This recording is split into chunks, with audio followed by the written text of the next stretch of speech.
In this video, I'm going to show you how to stop Windows Update permanently on your computer. First of all, click on Windows Start menu and then search Service.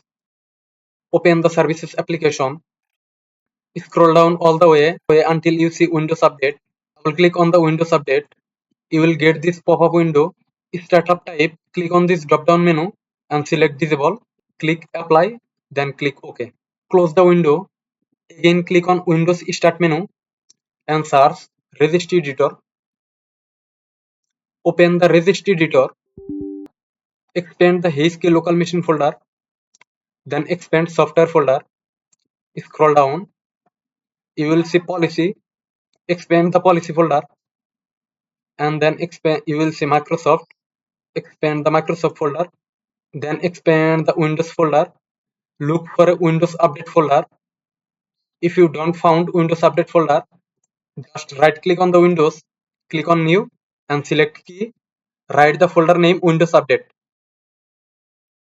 Make sure Windows W is capital letter and Update U is capital letter.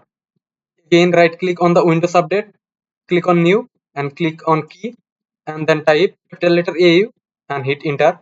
Select the AU and in the right side, right click on the white space and click on New and select DWORD 32 bits value. Type here no auto update.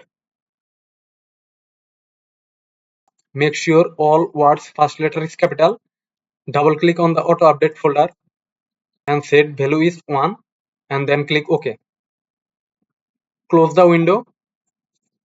Restart your computer. That will stop any update from Windows. If you found this video helpful, please subscribe our channel. See you in the next video.